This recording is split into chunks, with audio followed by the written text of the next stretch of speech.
Your heart is pounding, and all you did was open an email. Your jaw is tight, but you're just sitting in traffic. Your stomach drops before a conversation that isn't even a real fight. Nothing chased you. Nothing threatened your life. So why does your body feel like it just escaped one? Here's the mystery. Your brain has one alarm system, built over millions of years to spot physical danger, like a predator in the grass. It was never upgraded to tell the difference between a lion and a rude text.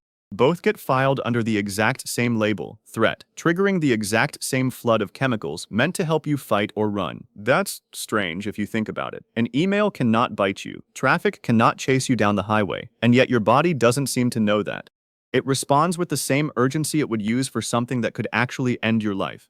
God. So what is your body actually reacting to when it treats your inbox like a predator? There's a reason for that, and it starts with understanding exactly how this ancient alarm works. The alarm starts in one place. Deep in your brain sits a small structure with exactly one job, scanning everything you see, hear, and read for danger. It is fast, it is primitive, and it does not wait for permission. This is the amygdala, and think of it as a smoke detector wired directly into your survival instincts. It does not analyze context. It does not pause to consider whether the danger is real or symbolic. It simply asks one question, over and over, thousands of times a day. Is this a threat, yes or no? And the moment the answer is yes, it sounds the alarm. Here's what makes this so strange. That alarm goes off before your thinking brain even catches up. A tense email lands in your inbox, and your body reacts before you've finished reading the sentence. Your heart rate is already climbing. Your shoulders are already tightening. The amygdala fired first, and your conscious mind is playing catch-up, trying to make sense of a reaction that already happened. Once that threat is flagged, a fast signal goes out immediately. This is your body's emergency broadcast system, known as the HPA axis, and it does not do things halfway. Adrenaline surges through your bloodstream, your heart rate spikes, your muscles brace, ready to move, ready to act. This is the same surge that would fire if you turned a corner and found yourself face to face with something that actually wanted to hurt you. Racing heart when a notification pops up. Muscles primed to move during an argument that never turns physical. The body doesn't know the difference. It just knows it has been told to prepare. Well, that fast jolt is only the first wave. Behind it comes something slower, something that lingers. This is cortisol. And unlike adrenaline's quick spike, cortisol settles in like a low fog that doesn't lift right away. It keeps your body on alert long after the initial trigger has passed. This is why you can sit down after a stressful meeting, tell yourself it's over, and still feel your jaw clenched an hour later. Still feel your shoulders up near your ears while you're stuck in traffic, long after the moment that started it. The tension isn't random, it's cortisol, quietly keeping the system primed, waiting for a signal that hasn't arrived yet. Now here is the part that explains everything. This entire system, the amygdala, the fast adrenaline jolt, the slow cortisol fog, was never built to sort threats by category. It has no filing system for physical versus psychological. It has no separate folder for social stress versus survival stress. It was built for one scenario, and only one, a predator in the grass. That's it. That's the whole design brief, written over millions of years of evolution, long before inboxes, long before traffic lights, long before difficult conversations with a boss existed in any form. So when a rude text arrives, or a tense meeting gets scheduled, or someone raises their voice during an argument, the brain reaches for the only response it has ever known. It files the lion and the rude text under the exact same label, threat.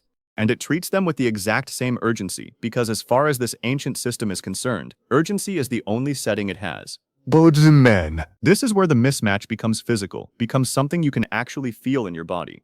Because once that threat label gets applied, your body doesn't just feel alert, it braces to fight or flee. Muscles load up with energy, ready for a burst of physical action. Your stomach drops before a hard conversation with your boss or your partner, not because anything physical is about to happen, but because your body is preparing as if it might. Your palms sweat before public speaking, even though standing at a podium has never once been life-threatening. The energy is real, the preparation is real, it's the target that's wrong. And this is where the difference between animals and humans becomes impossible to ignore. Picture a gazelle out on open grassland. A lion charges. The gazelle runs, heart pounding, muscles firing at full capacity, every system geared toward survival. It escapes, and within seconds, something remarkable happens. The gazelle shakes, literally trembles through its whole body, and then goes right back to grazing. No lingering tension, no hours of residual alertness. The stress axis fired, the energy got used, and the system reset almost immediately, ready for whatever comes next. Now picture the human version of that same charge. You read one tense email, your body loads up exactly like that gazelle's did. Adrenaline, cortisol, muscles primed. But there's no running, there's no physical release. You sit at your desk, or in your car, or on your couch, and the threat never actually resolves. It just builds. Hours later, you're still wired. You're lying awake at night, with a body that is still flooded from something that happened at 2 in the afternoon. The alarm went off correctly. It's what happens after the alarm that tells the real story. So here is the piece that changes everything. The alarm that fires when you open a tense email is not broken. It is not stuck. It has a natural off switch, and it is the exact same off switch every animal on the planet already uses without ever thinking about it. That off switch is physical discharge. It is using the very energy your body just loaded up, instead of leaving it sitting there with nowhere to go.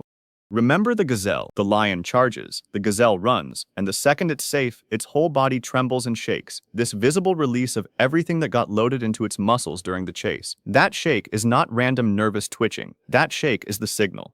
It tells the animal's nervous system, in a language older than words, that the danger has passed and the body can stand down. Grazing resumes within minutes. No lingering fog. No hours of tightness in the shoulders. The loop closed because the body was allowed to finish what it started.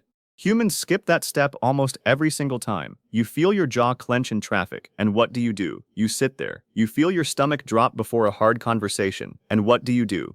You sit through the conversation, then sit at your desk afterward, then sit in your car on the drive home. The alarm fires exactly the way it's supposed to, but the discharge never happens. The energy stays loaded. That is the missing piece. Not too much stress, not a fragile nervous system. Just a physical response with nowhere to go. So here is the reset, and it is almost embarrassingly simple. Right after a stressful moment, on purpose, move your body for 60 to 90 seconds. That's it. Shake out your arms the way the gazelle shakes its whole frame. Walk briskly down the hallway or around the block. Take the stairs instead of the elevator, even if you don't need to go anywhere. The specific movement matters less than the fact that it happens, and that it happens soon, while your body is still holding on to that leftover charge from the tense email, or the hard conversation, or the traffic jam that just ended. Why does this work the way it does? Because movement is the language your ancient alarm system understands. It doesn't respond to logic. Telling yourself to calm down doesn't reach it, because that system was never built to listen to reasoning. It was built to watch for action. When you move deliberately after the spike, you are giving your nervous system the same signal the gazelle gives itself with that shake. You are saying, in the only dialect it speaks, the running has happened, the danger is handled, you can stand down now. And here's something worth sitting with for a moment. This whole reaction, the pounding heart, the tight jaw, the sweaty palms before speaking in front of people, none of that is your body malfunctioning. It is your body protecting you with the only tool it has ever had, the same tool it would use if a predator actually stepped out of the grass. The intensity you feel is not a flaw, it's loyalty, an old, blunt, overprotective kind of loyalty, but loyalty all the same. Try this over the next week, not as a fix, just as an experiment in noticing. After a tense email or a rough meeting, move for a minute or so and pay attention to how quickly that tight jaw or racing heart starts to settle. Then compare it to a day when you stay still afterward, glued to the chair, letting the charge sit. See if you can feel the difference in your own body, not because anyone promised you a result, but because your body has been trying to tell you something all along. Your body still can't tell the difference between a lion and your inbox. It never will, not really. But now you know something the gazelle has always known instinctively. You know how to send the signal that the danger has passed.